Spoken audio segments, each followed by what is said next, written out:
Assalamualaikum warahmatullahi wabarakatuh. Allahu akbar, Allahu akbar, Allahu akbar.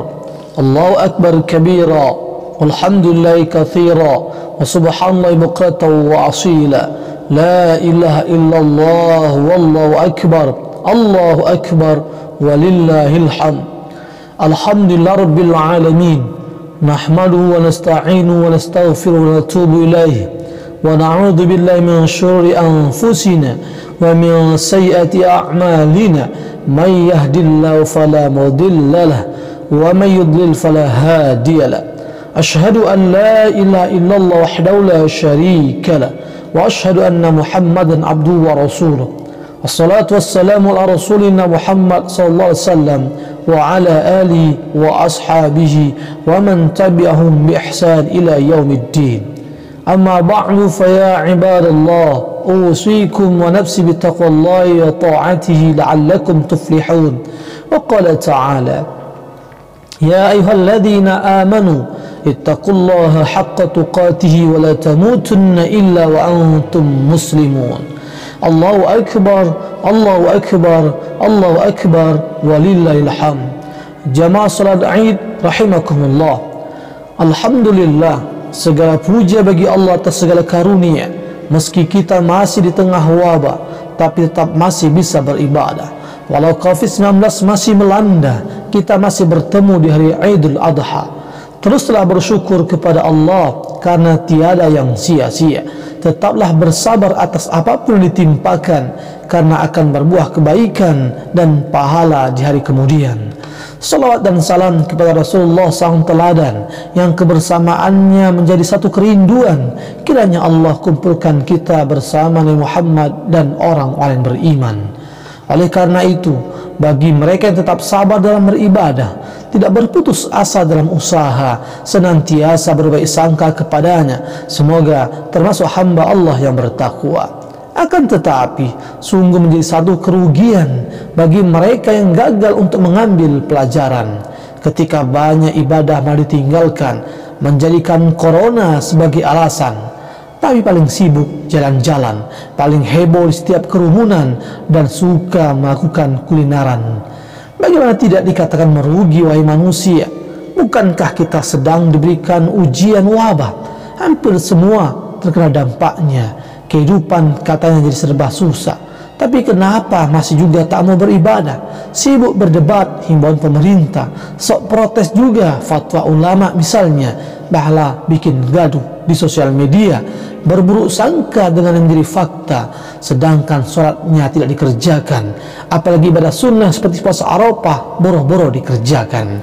Maka kegagalan itu berarti kegagalan mendapatkan kebaikan, kegagalan meraih pahala di balik musibah yang ditimpakan, kegagalan dalam melatih kesabaran, keikhlasan, ketaatan, dan gagal dalam belajar arti pengorbanan. Kini Idul Adha pun telah tiba, momen hari raya kurban yang syarat dengan hikmah. Oleh karenanya, teruslah kita berbenah, mari kita tetap melangkah dan jangan pernah menyerah. Bukankah corona itu masih ada, melanda hampir di seluruh dunia? Maka jangan hanya berkeluh kesah sementara kelakuan juga tidak berubah. Allahu Akbar, Allahu Akbar, Allahu Akbar, walillahil hamd. Hampir 5 bulan lebih kurangnya kita hidup di masa keprihatinan yang menguras emosi dan tenaga. Virus COVID-19 menjadi fakta dan telah menjadi satu fenomena yang telah mewabah di 213 negara. Hingga hari ini, lebih dari 17 juta kasus terjadi dengan angka kematian di atas 672 jiwa, termasuk negara kita yang kasusnya mencapai 106.000 lebih dan kematian mencapai 5.000 lebih dari jiwa manusia. Sementara provinsi kita tercatat 214 kasus dengan 18 orang yang telah meninggal dunia, dan ini pun berpotensi bertambah. Situasi dan fakta hari ini boleh jadi tak pernah terpikirkan sebelumnya. Himbauan untuk beribadah di rumah, bekerja dari rumah, belajar di rumah menjadi hal niscaya, suka atau tidaknya. Hampir semua lini merasakan dampaknya, baik ekonomi, pendidikan, sosial politik, dan keamanan. Pemerintah memberikan himbauan, ulama dengan fatwa yang dikeluarkan, tinggal rakyat dan masyarakat apakah taat dan mau mengindahkan. Maka kondisi hari ini pun menyesuaikan dengan tempat di mana orang berada, tinggal, dan untuk melaksanakan aktivitas disesuaikan dengan kondisi yang mereka terima. Hadirin jamaah salat Id yang dirahmati Allah Subhanahu wa taala. Dalam momen Idul Adha dan Hari Raya Kurban hari ini, mari kita mengambil pelajaran keteladan keluarga Ibrahim, termasuk wabah corona yang tentu ada hikmah yang ditimpakan bagi orang-orang yang mengaku beriman dan bertakwa. Pertama, bahwa hendaknya kita senantiasa berbaik sangka atas ketentuan Allah Subhanahu wa taala. Bahwa hidup ini pasti ada perintah dan larangan, musibah dan ujian.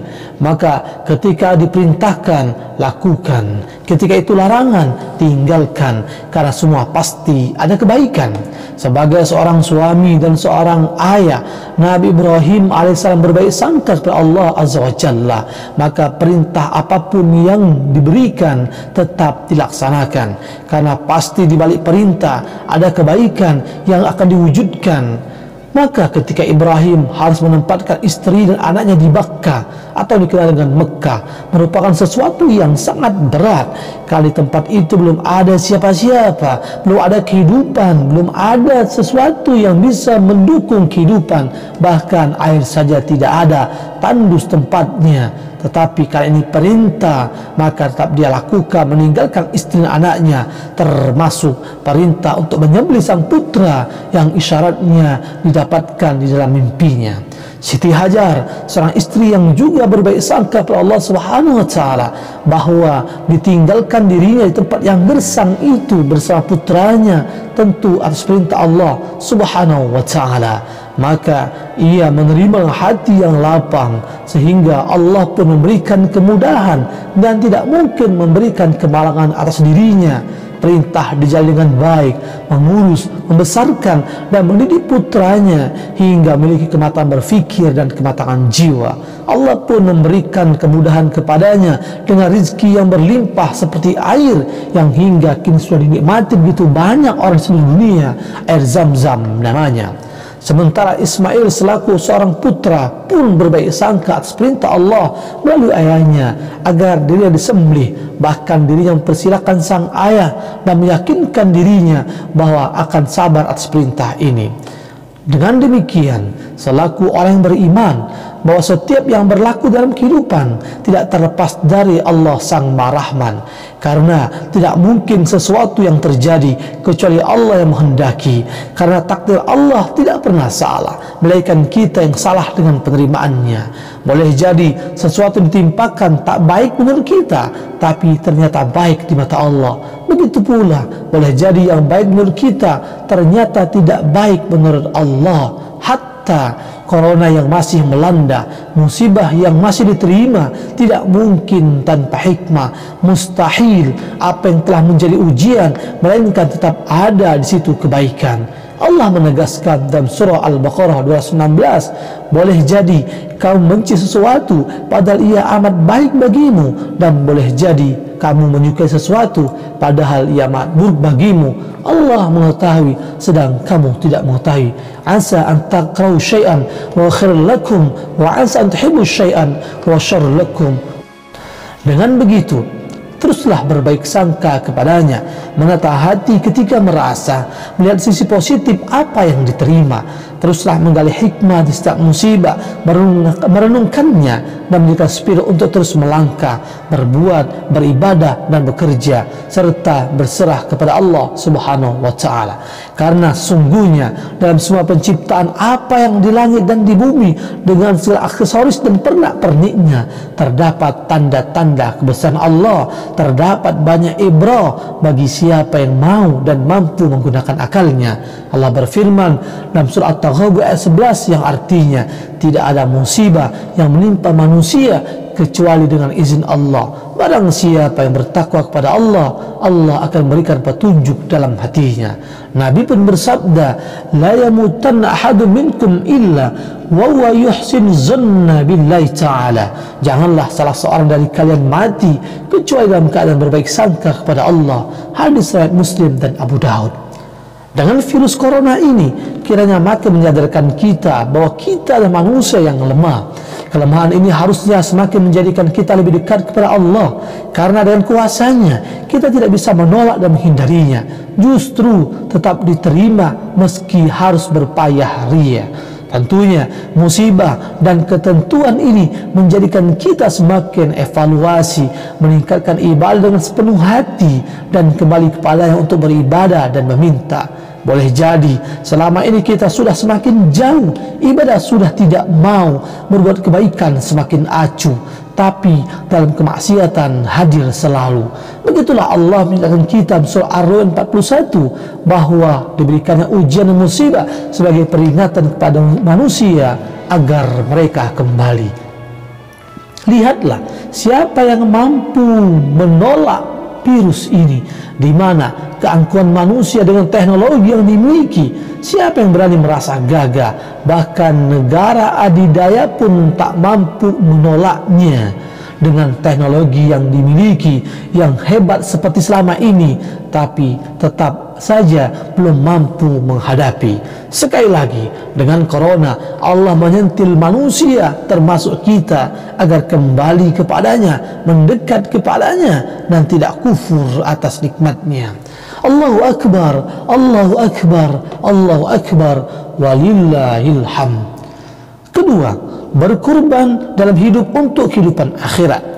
Tidak jarang manusia begitu luar biasa untuk menguasai dunia, mati-matian untuk mendapatkan dunia, tapi setengah hati bahkan abai untuk akhiratnya. Tidak sedikit manusia berjuang untuk hidup enak, tapi jarang berfikir dan berjuang bagaimana nanti matinya pun enak. Kalaulah berharap di dunia ini punya kebahagiaan, mengapa juga tidak berharap di akhirat nanti bertabur kebaikan? Kalau berkorban untuk dunia itu mudah, mengapa ketika berkorban untuk kebaikan di akhirat sangat susah bahkan ogah? Ketika musim bunga, banyak yang membeli bunga. Di saat musim ikan, sibuk juga beli ikan. Tatkala musim burung, rame-rame beli burung. Waktu lagi rame sepeda, ikut juga beli sepeda meski harganya sampai 30 juta. Tapi ketika musim kurban, banyak saja yang jadi alasan, bahkan hanya menyiapkan pisau dan timbangan berharap dapat juga daging pembagian. Setiap yang berkaitan dengan kehidupan dunia pasti sifatnya sementara. Sebaliknya, kehidupan di akhirat maka berlaku hukum selamanya. Lalu mengapa kita masih terjebak untuk mendapatkan kesuksesan sementara dan melupakan kesuksesan selamanya? Bukankah dunia ini sebentar saja? Sakit sehatnya, sempit lapangnya, pendek panjangnya, tebal tipisnya, tua mudanya. Dan kita pun yakin bahwa corona pun itu sementara, akan selesai pada waktunya. Bahkan kehidupan dunia dengan segala isinya adalah fana, hanya Allah yang kekal selamanya. Kullu man 'alaiha fan wa yabqa wajhu rabbika dzul jalali wal ikram. Semua yang ada di bumi itu akan sirna dan tetap kekal wajah Tuhanmu yang punyai kebesaran dan kemuliaan. Surah Ar-Rahman ayat 26 dan 27. Ketiga, masa pandemi menjadi momen menciptakan kepedulian sesama. Banyak cara Allah dengan takdirnya untuk mengajarkan kebaikan kepada hambanya. Masa pandemi ini juga menunjukkan fakta dan fenomena dalam berbagi dan menunjukkan kepedulian. Munculnya semangat untuk berdonasi dan memberi sesuatu menjadi hikmah positif dan menggembirakan dalam menjaga keseimbangan hidup di antara sesama. Kepedulian sosial ini merupakan manifestasi kesalahan sosial yang memang diajarkan oleh Muhammad SAW. Bagi siapa yang menghilangkan kesulitan, meringankan dan menutup masalah orang lain, maka Allah juga akan memberlakukan yang sama pada dirinya dengan menghilangkan kesulitan, meringankan dan menutup aibnya di dunia dan akhirat. karena Allah akan senantiasa menolong hambanya selama hamba Allah itu menolong sesama. Bahwa ibadah kurban merupakan warisan dari nafak tilas dan sejarah penting Nabi Ibrahim alaihissalam dan Ismail putranya. Ibadah kurban mengandung unsur kepasrahan, ketundukan seorang hamba kepada Allah, seraya dilanjutkan dalam bentuk penguatan relasi kemanusiaan. Hakikat kurban tidak hanya ekspresi kesolehan individual saja, namun hakikat kurban adalah wujud dari kesolehan sosial juga yang mengandung unsur penguatan relasi kemanusiaan melalui momen berbagi antar sesama. Ibadah kurban pun mengandung pesan moral yang kuat untuk menumbuhkan kepedulian sesama, merekatkan ikatan persaudaraan dalam berbangsa, beragama, dalam bentuk ta'awun, berbagi dan peduli di tengah pandemi.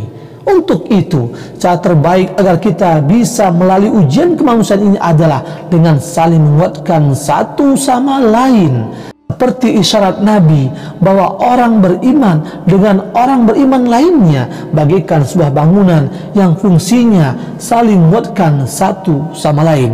Al-mu'min lil mu'min kal bunyan yashuddu ba'duhum ba'du. Nabi pun mengingatkan bahwa umat Islam antara yang satu dengan yang lainnya harus saling mencintai, mengasihi dan menyayangi.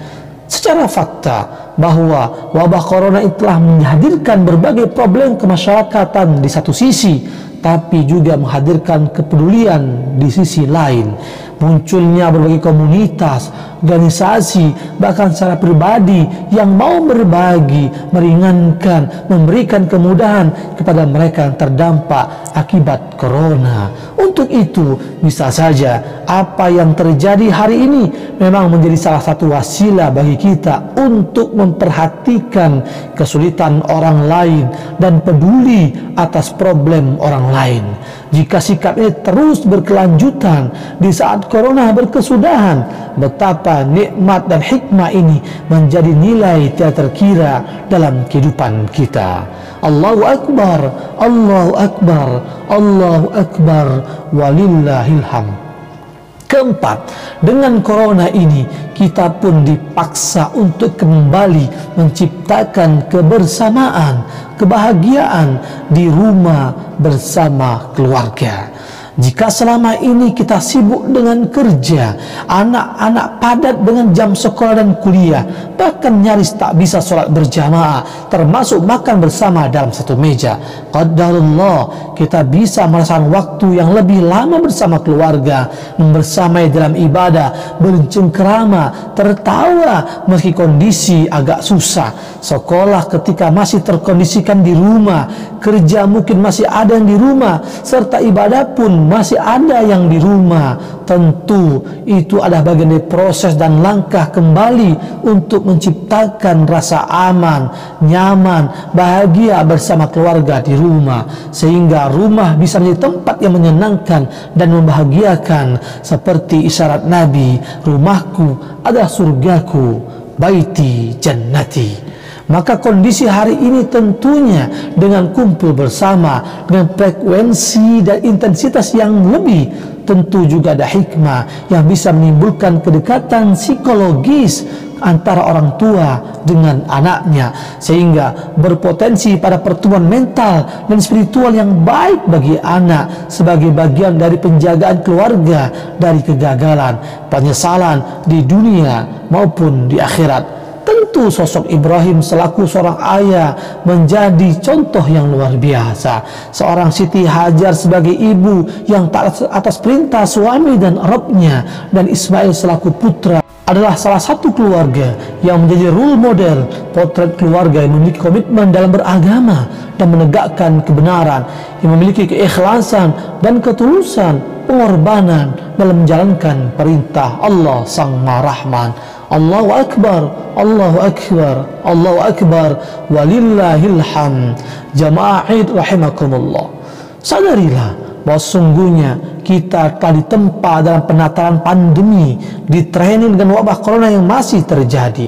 Kalaulah wabah corona tidak menjadikan kita untuk semakin berubah, tapi makin berulah, tidak mencetak kita pribadi yang bertakwa, malah semakin berbuat dosa, maka harus seperti apa lagi yang bisa merubah diri dan melembutkan hati?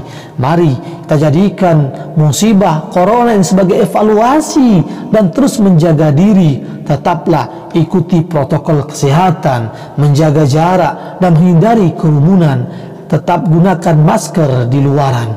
Semua ini bagian dari ikhtiar kita untuk terhindar dari terinfeksi virus corona dan memutus mata rantai penyebarannya.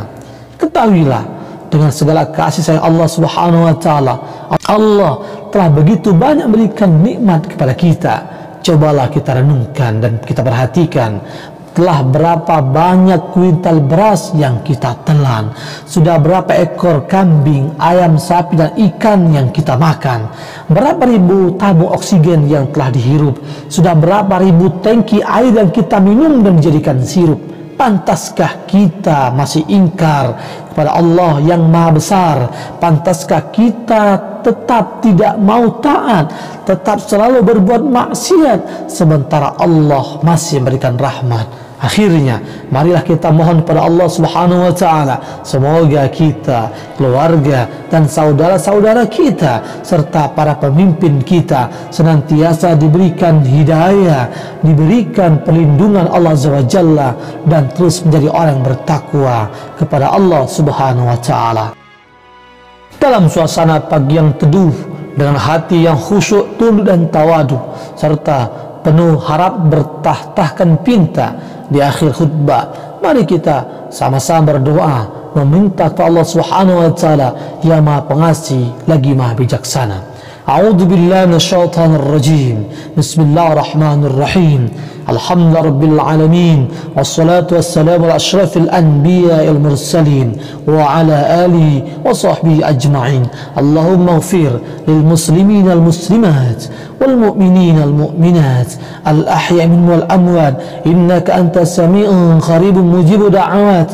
Rabbana ighfir lana wa liwalidina warhamhum kama rabbawna sighara wal ikhwana allazina sabaquna bil iman wa la taj'al fi qulubina ghillan lil ladzina amanu rabbana innaka ra'ufur rahim.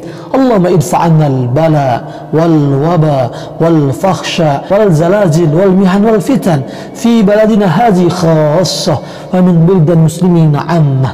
Allah, Engkau yang menyelamatkan Nabi Nuh dari taupan badai dan banjir yang menenggelamkan dunia.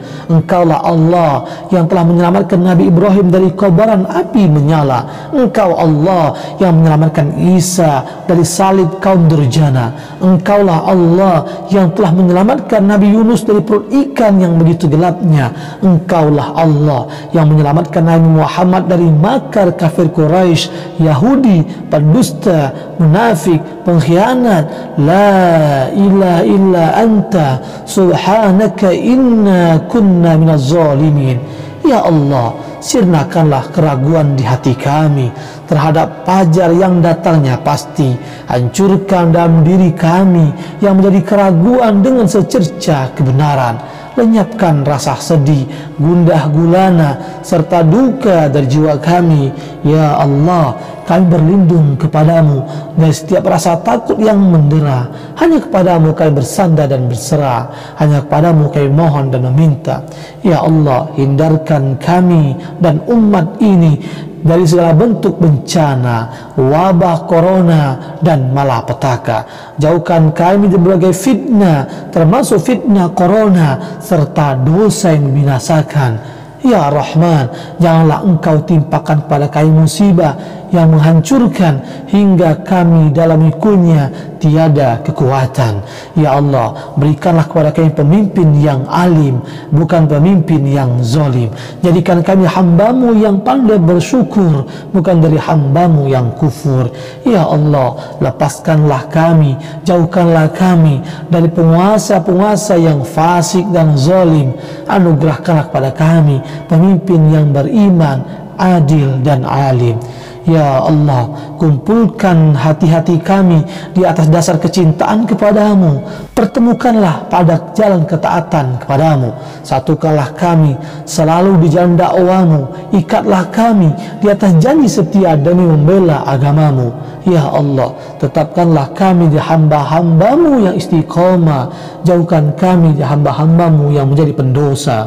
Ya Allah, sadarkan kami ketika kondisi lupa. Ingatkan kami kalau masih berbuat alfa. Jauhkan kami dari orang-orang berbuat aniaya. Ampunkan ya Allah atas kesalahan dosa yang telah tercipta. Rabbana atina fid dunya hasanah wa fil akhirati hasanah wa qina azabannar. Subhana rabbika rabbil izzati amma yasifun wa salamun al mursalin walhamdulillah rabbil alamin. Assalamualaikum warahmatullahi wabarakatuh.